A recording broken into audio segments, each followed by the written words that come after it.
in embryo.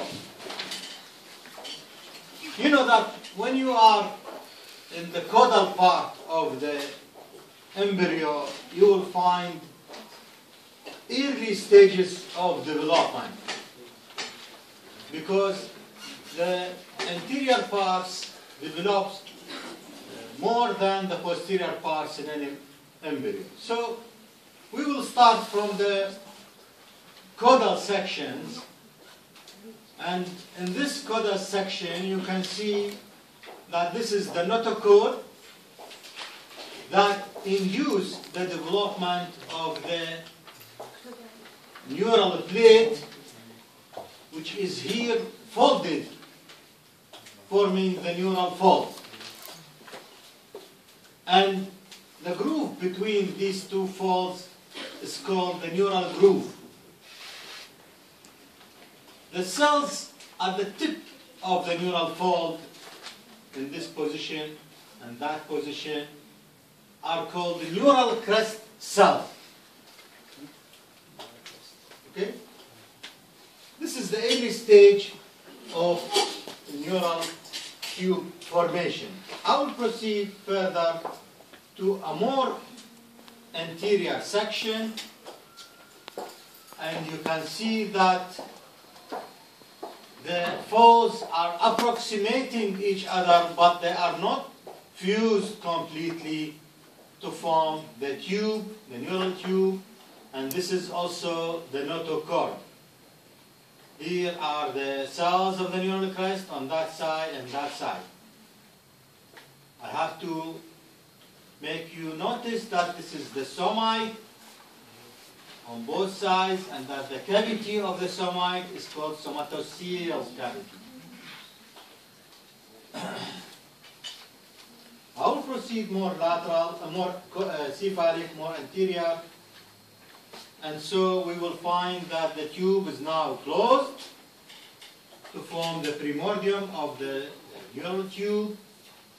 And you can see here that the surface ectoderm is in continuity on both sides because the neural tube is invaginated to inside of the covering surface ectoderm. Still, we can see group of neural crest cells on that side and that side. You know, the caudal part of the tube remains cylindrical to form the spinal cord, while more anterior section shows that the neural tube anteriorly is dilated to form the brain vesicles. Okay? And supposingly that this is the first dilatation from caudal to cephalic, so we can consider that as probably a myelencephalon or hind brain condition. Of course, this is the notochord, this is the sclerotome, and this is the surface ectoderm. So this is a brain vesicle starting from behind, so it is the hind brain or rhombencephalon.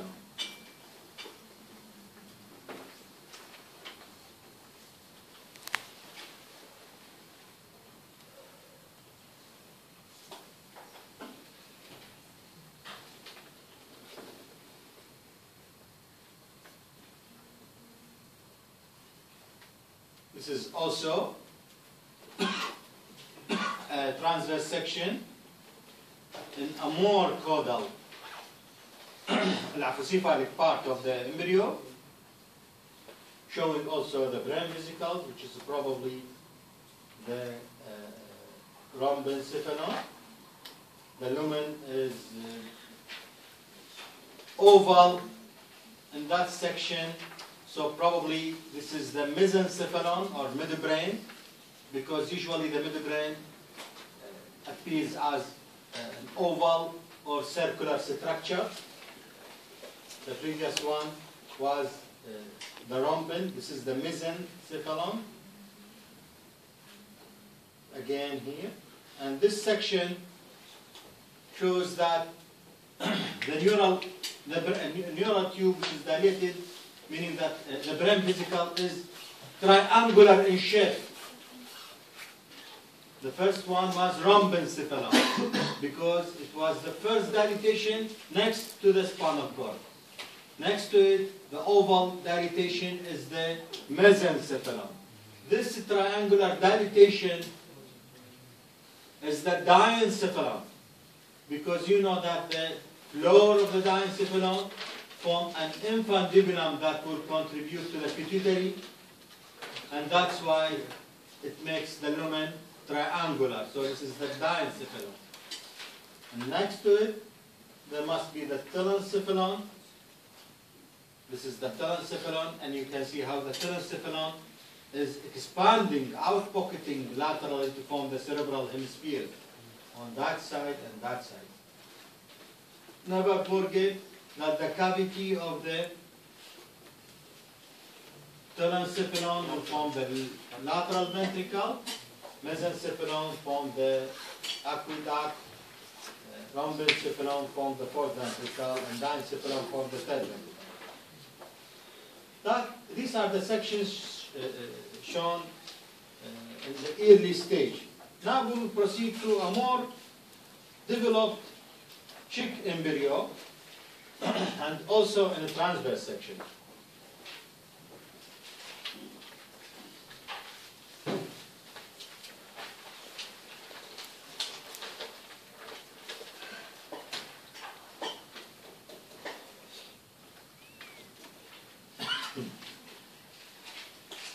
Because the embryo is C-shaped,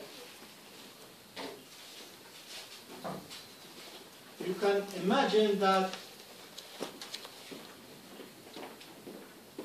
the first or the cephalic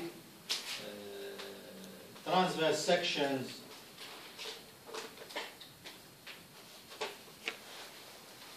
will appear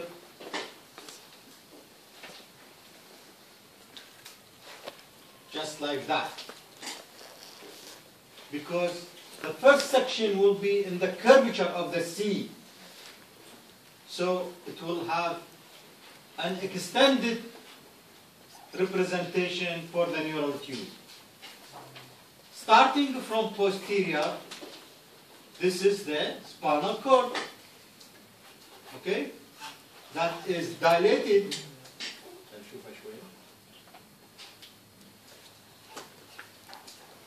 That is dilated here to form the first part of the brain vesicle, which is the rhombo, or the rhombencephalon. This part, which is next to the spinal cord, must be the myelencephalon. And you can see that the wall of the myelencephalon are crescentic in configuration, forming bows-like structure. These crescentic configurations of the wall of the myelencephalon are called neuromeres or rhombomeres because they are part of the wall of the rhombencephalon. So these crescentic shaped structures are called rhombomere or neuromere, representing the walls of the myelencephalon. Next, this part of the myelencephalon, of the rhombencephalon, is the metencephalon. So that is all myelencephalon, and this is the metencephalon. The metencephalon shows a narrowing, which is called the isthmus. The isthmus is a narrowing between the metencephalon and the mesencephalon, which is this part, and then this is the forebrain, more anterior in the next section. The nerve. From here to that, this is myelencephalon. Then metencephalon. And that is mesencephalon. The narrowing, the isthmus, is between the midbrain and metencephalon, which is called rhombencephalic isthmus, separating the meten from the mesencephalon. بعد السيطرة section.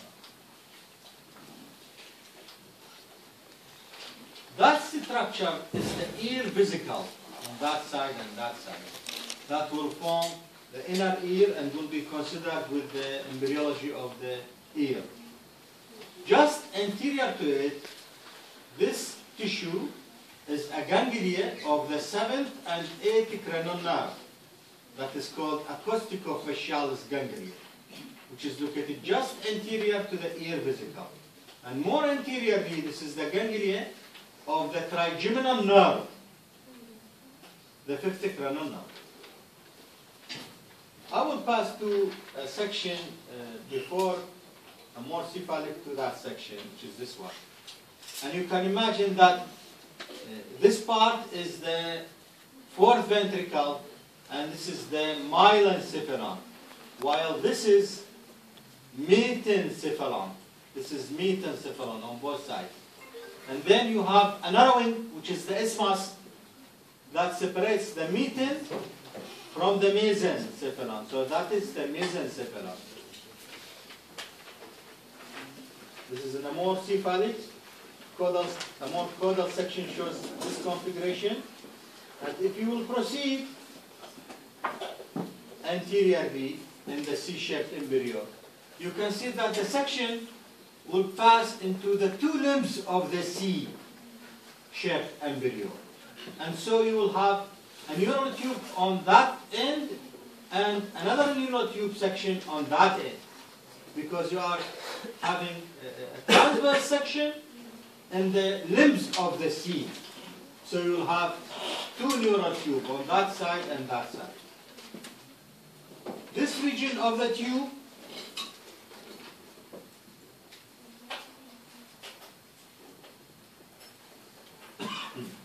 is rather narrow, and this is the notochord. You can see the sclerotome, dermomyotome, and so it is a more caudal because it is narrower, nearer to the spinal cord, while that part of the section is wide and it shows an infundibulum, so it is a diencephalon. And you can see this diencephalon infundibulum that will form the posterior pituitary adjacent to this structure, which is Rathke's pouch. Okay? The Rathke's pouch appearing as in section as a tube just near to the infundibulum of the diencephalon.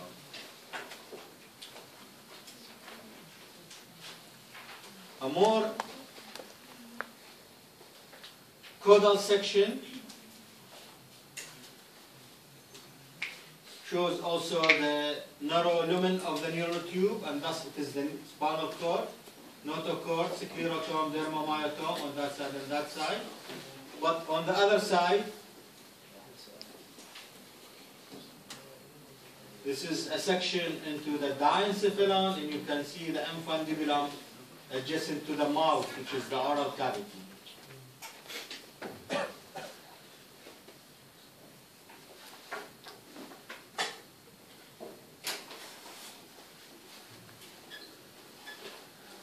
More caudal sections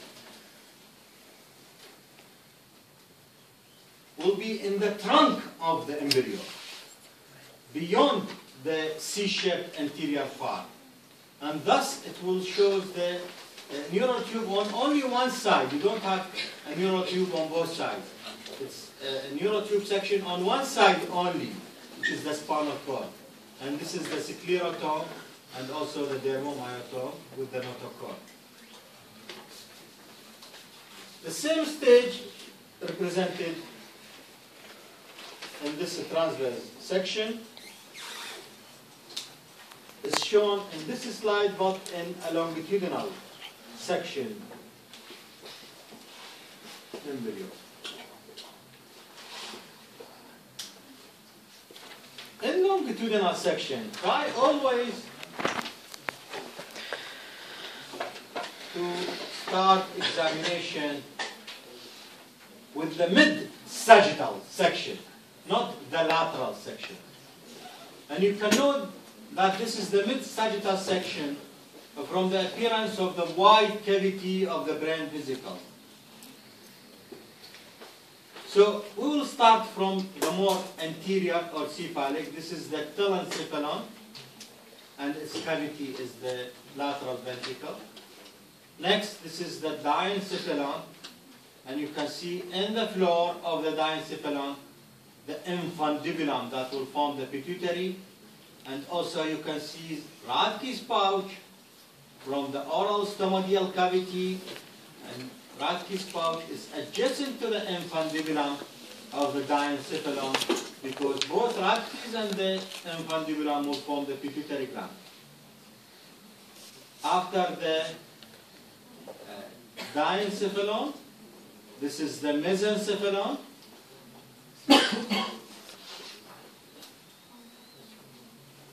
And you can see that the mesencephalon is folded in its anterior and posterior wall. The folding of the mesencephalon is called the cranial flexure. Okay? The cranial flexure is a fold in the midbrain, one of the demarcations of the brain vesicle. Next to the midbrain, there is a narrow region which is called the rhombencephalic isthmus, which is between the midbrain and the metencephalon. So this is the metencephalon. The metencephalon posteriorly forms the cerebellum. So this is the cerebellal allege of metencephalon. While this is the anterior wall of the metencephalon that will form the bone. And just look to the narrowing of the rhombencephalic isthmus between the metencephalon caudally and mesencephalon anterior. The angle between the metencephalon and myelencephalon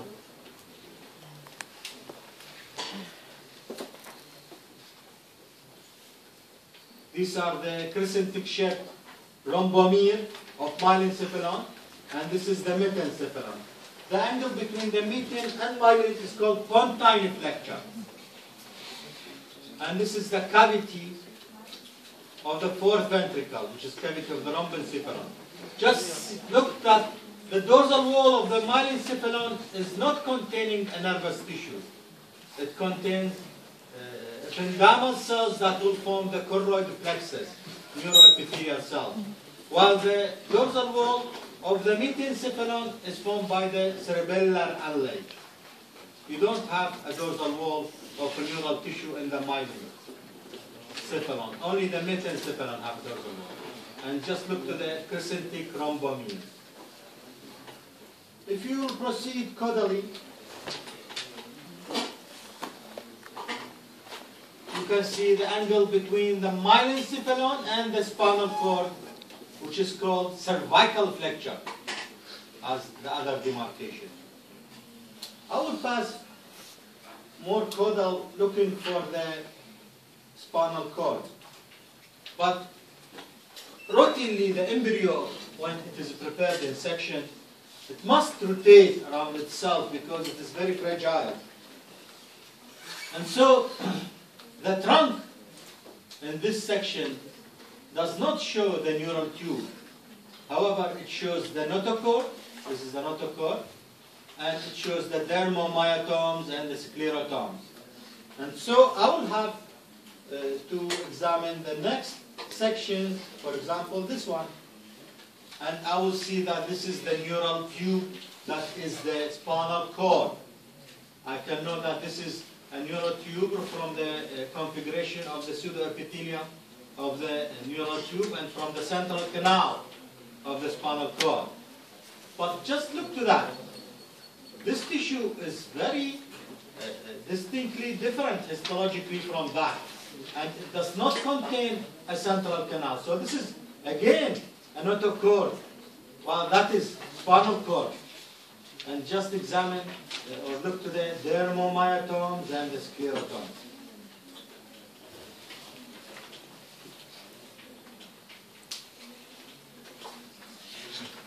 The last slide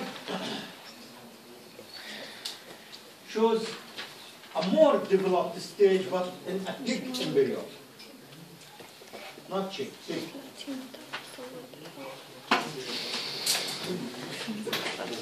And slide to show the cytodifferentiation or histogenesis of the neural tube tissue. This is the spinal cord in the transverse section of pig, and this is the neuroepithelium, and this is the central canal of the spinal cord. The neural epithelium will divide by mitosis to form cells which are neuroblast cells that form a zone which is called mantle zone. This is mantle zone on that side and that side. And processes of the nerve cells in mantle zone will form a layer of fiber outside the mantle zone, which is the marginal zone. You can see this pink layer of fiber as the marginal zone. Of course, the mantle zone is formed of a basal plate, which is this one and that one, and alar plate, which is this one and that one. And outside the alar plate is the marginal zone. Around the basal plates is the marginal zone. This is the floor plate, roof plate, and this is the sulcus limitans, which is between the alar and basal plate. Try always not to make a mistake that this is the dorsal root ganglia, which is the spinal ganglia. It is from the neural crest. It is not from the neural tube. This is a dorsal root ganglia of the spinal nerve, also called the spinal ganglia on that side and that side. Do not mistake that dorsal root ganglia with the basal plate. This is the basal plate of mantle zone, while this is the spinal ganglia, the dorsal root ganglia. Okay? That's all.